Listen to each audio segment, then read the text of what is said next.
नमस्ते जी, welcome back to my channel. कैसे हो आप सब। तो इस वीडियो में हम डिस्कस करेंगे IGNOU MEG 7 non fiction prose से एक इम्पॉर्टेंट प्रोज जो कि है एन ऑटोबायोग्राफी, जिसे लिखा है जवाहरलाल नेहरू ने।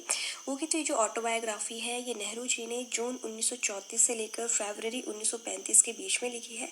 एंड इस टाइम ये जेल में हुआ करते थे, मतलब कि इन्होंने ये ऑटोबायोग्राफी जो है वो जेल में ही लिखी है। एंड ये बुक इन्होंने इंग्लिश लैंग्वेज में लिखी थी। एंड एन ऑटोबायोग्राफी जो है वो अप्रैल 1936 में द बॉडली हेड द्वारा पब्लिश करवाई गई है। ओके, तो non fiction prose and autobiography को डिस्कस करने से पहले मैं आपको जवाहरलाल नेहरू का लाइफ स्केच बता देती हूँ। Okay, then Jawaharlal Nehru is famous Indian independence activist and the first Prime Minister of India after independence। यानी कि जवाहरलाल नेहरू जी जो हैं वो इंडियन इंडिपेंडेंस के फेमस एक एक्टिविस्ट रहे हैं। एंड ये आफ्टर इंडिपेंडेंस इंडिया के फर्स्ट प्राइम मिनिस्टर बने थे। एंड इनका जन्म हुआ था 14 नवंबर 1889 में प्रयागराज, इंडिया में। एंड इनकी डेथ हुई थी 27 मई 1964 में दिल्ली, इंडिया में। एंड ये इंडियन इंडिपेंडेंस मूवमेंट्स के एमिनेंट लीडर रहे हैं। एमिनेंट यानी कि एक प्रख्यात लीडर रहे हैं। एंड जैसा कि पंडित जवाहरलाल नेहरू जो हैं वो एक कश्मीरी पंडित कम्युनिटी से बिलोंग करते थे, तो इन्हें पंडित नेहरू के नाम से भी जाना जाता है। एंड बच्चों के बीच में ये चाचा नेहरू के नाम से जाने जाते हैं। ओके, तो इनके फादर हैं मोतीलाल नेहरू जो कि एक लॉयर हैं। एंड इनकी मदर का नाम है स्वरूप रानी। एंड इनकी डॉटर है इंदिरा गांधी, जिनको हम सब जानते हैं।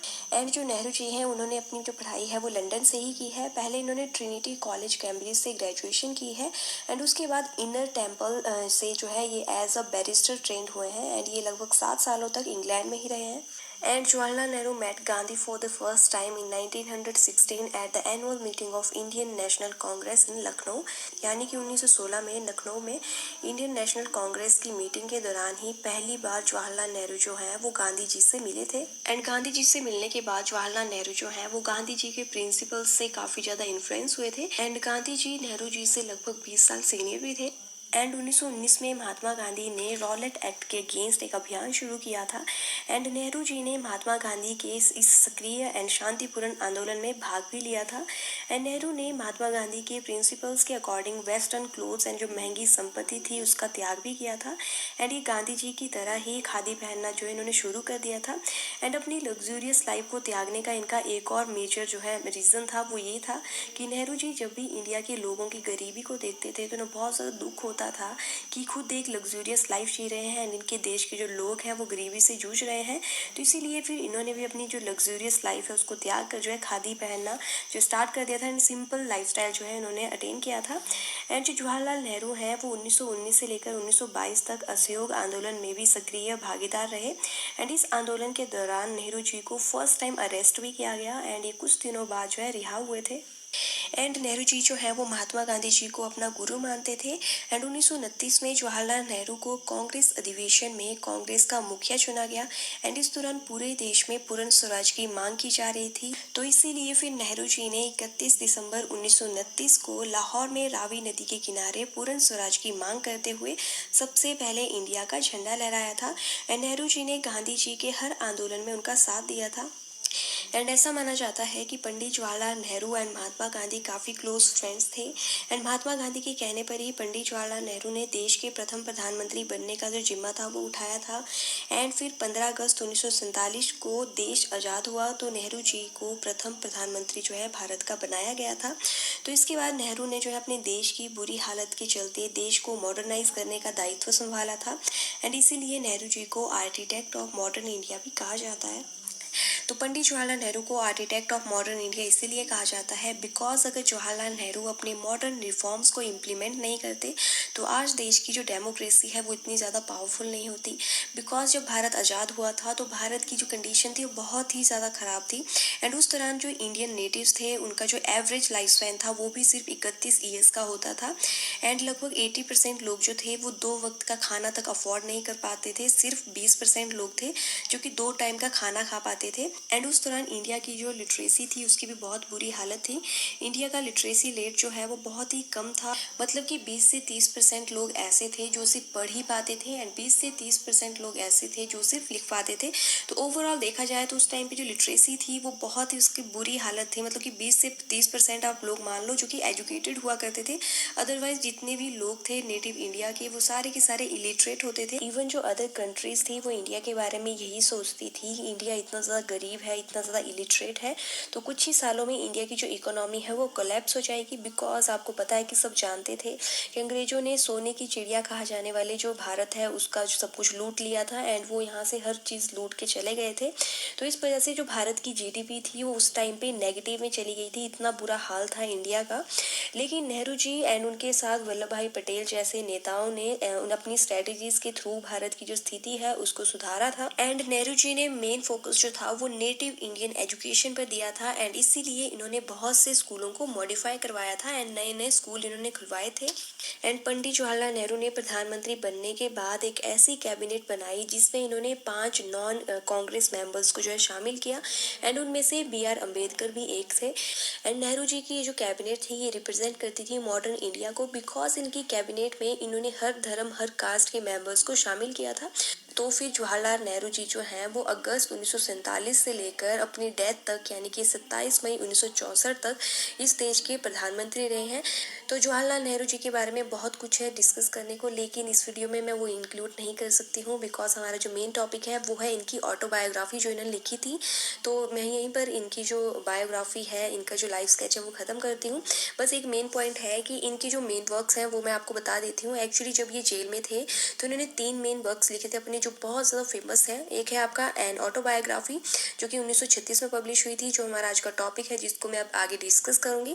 एंड सेकंड है glimpses of the world history, ये 1939 में इन्होंने पब्लिश करवाया था। एंड थर्ड है द डिस्कवरी ऑफ इंडिया, ये 1946 में इन्होंने मतलब कि पब्लिश करवाया था। ओके, तो ये थी पंडित जवाहरलाल नेहरू की फेमस राइटिंग्स। तो अब हम डिस्कस करेंगे हमारा मेन टॉपिक यानी कि पंडित जवाहरलाल नेहरू का मेन वर्क एंड ऑटोबायोग्राफी को हम डिस्कस करेंगे, जिससे आपको एग्जाम में क्वेश्चन पूछा जाता है।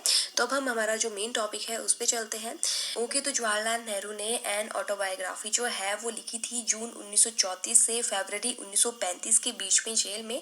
एंड ये इनका जो वर्क था ये 1936 में पब्लिश हुआ था एंड इसको आज तक लगभग 30 से ज़्यादा लैंग्वेजेस में ट्रांसलेट किया जा चुका है। And the original title suggested by the author was in and out of prison with subtitle and autobiographical narrative with musings on recent events in India. यानी कि ये जो आपकी एन ऑटोबायोग्राफी ये जो बुक है इसका जो ओरिजिनल टाइटल था अकॉर्डिंग टू जवाहरलाल नेहरू वो ये था in and out of prison and इसका सबटाइटल था N autobiographical narrative with musings on recent events in India. लेकिन बाद में इसको जो है चेंज किया गया था जब इसको पब्लिश करवाया था John lane the Bodley head of London ने अप्रैल 1936 में। तो उन्होंने इसका टाइटल जो था वो एन ऑटोबायोग्राफी कर दिया था, मतलब कि इसको पब्लिश किया गया है एन ऑटोबायोग्राफी के टाइटल से। And this book is dedicated to his wife Kamala who had died a few weeks before its publication. यानी कि इस बुक को नेहरू जी ने अपनी वाइफ कमला को डेडिकेट किया है जो इस बुक की पब्लिकेशन से कुछ वीक्स पहले मर गई थी। ओके, तो अब हम डिस्कस करेंगे एन ऑटोबायोग्राफी के कुछ चैप्टर्स। तो मैं आपको बता दूं कि इस एन ऑटोबायोग्राफी बुक के टोटल आपके 68 चैप्टर्स हैं। तो उन चैप्टर्स में से जो आपके मेन चैप्टर्स हैं उनको हम डिस्कस करेंगे जो कि आपकी इग्नू की बुक में भी मेंशन है।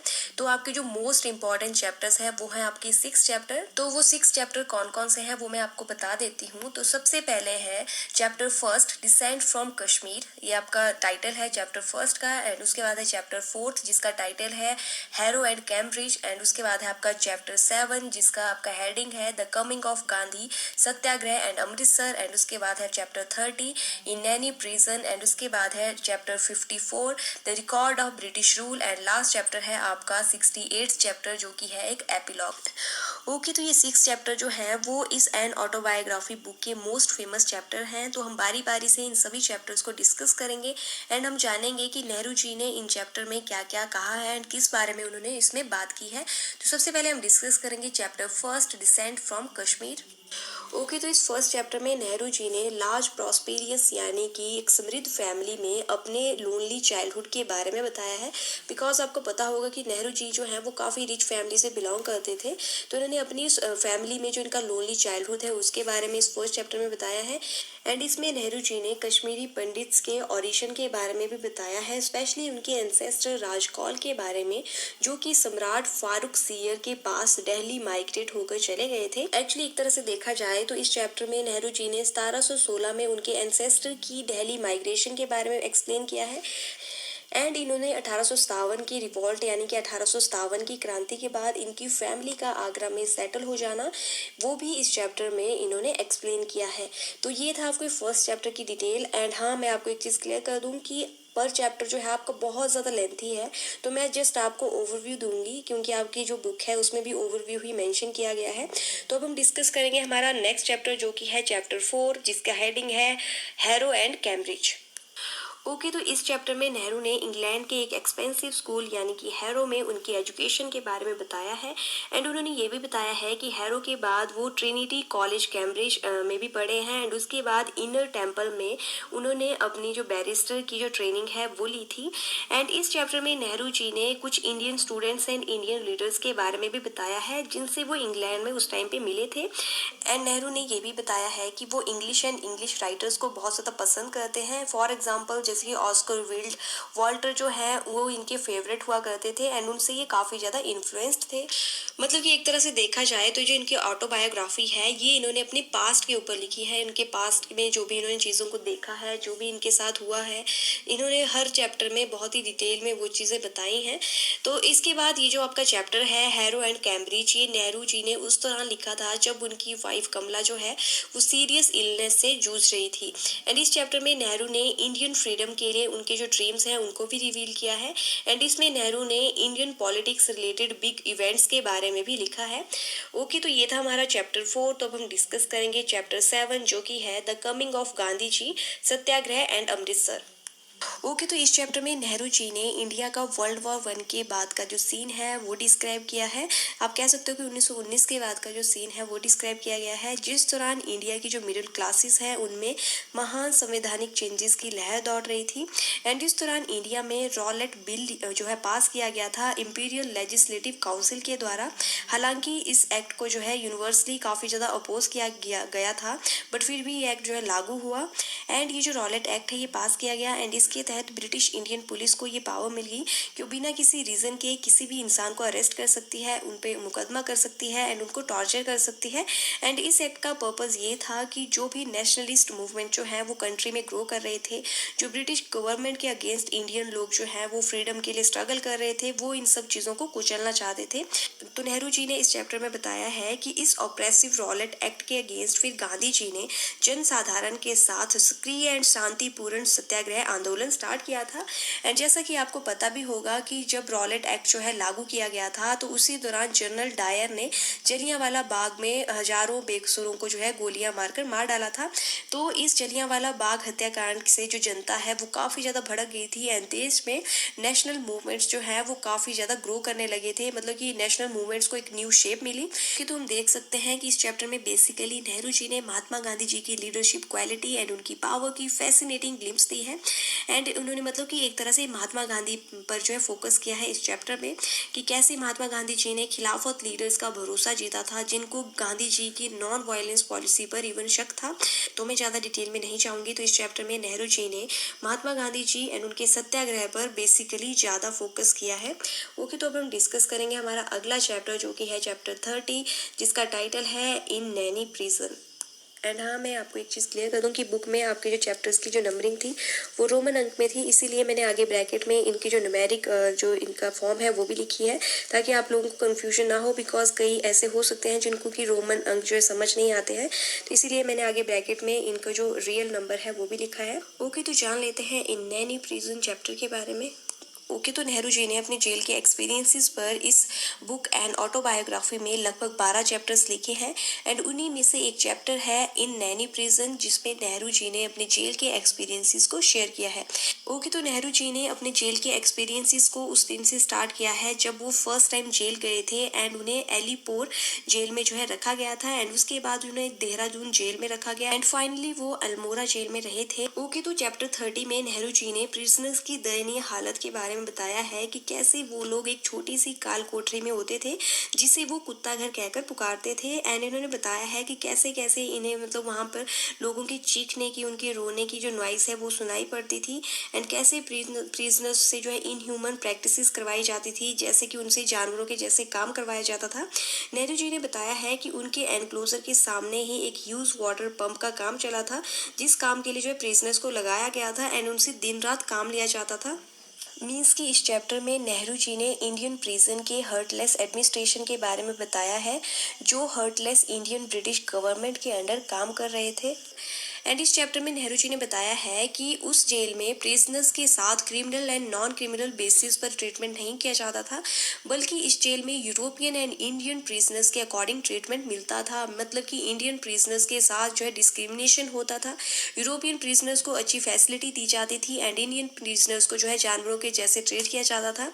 तो नेहरू जी ने इस बात पर ही स्ट्रेस दिया है कि जो डिस्क्रिमिनेशन है वो नहीं होना चाहिए, इंडियन प्रिजनर्स को भी एज ह्यूमन ही ट्रीट किया जाना चाहिए, जैसा कि यूरोपियन प्रिजनर्स को किया जाता है, बिकॉज ये उनका भी अधिकार है। ओके, तो ये था हमारा चैप्टर 30। तो अब हम डिस्कस करेंगे हमारा नेक्स्ट चैप्टर, जो कि है chapter 54, the record of British rule.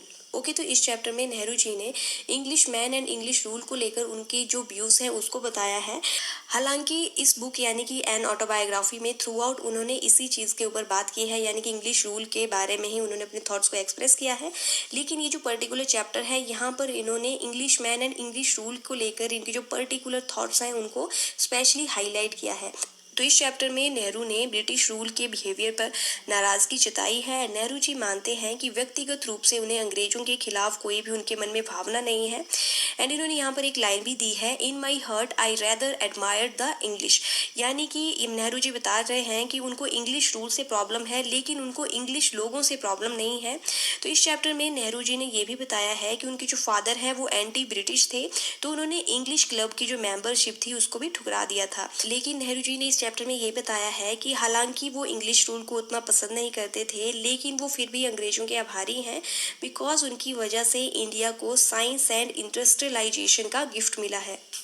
Means कि नेहरू जी के अकॉर्डिंग जहां ब्रिटिश रूल के कारण इंडिया ने काफ़ी ज़्यादा सफ़र किया है, वहीं कहीं ना कहीं इंडिया की ब्रिटिश रूल के कारण जो है डेवलपमेंट भी हुई है, प्रोग्रेस भी हुई है। जैसे कि ब्रिटिश रूल के कारण ही इंडिया में फैक्ट्रीज, स्कूल्स, इंडस्ट्रीज, कॉलेजेस, मतलब कि railway tracks and huge government office भी खुले हैं। एंड जैसा कि आप लोगों को पता भी होगा कि इंग्लिश रूल से पहले जो इंडियन नेटिव्स थे वो बहुत ही ज़्यादा ऑर्थोडॉक्स थे।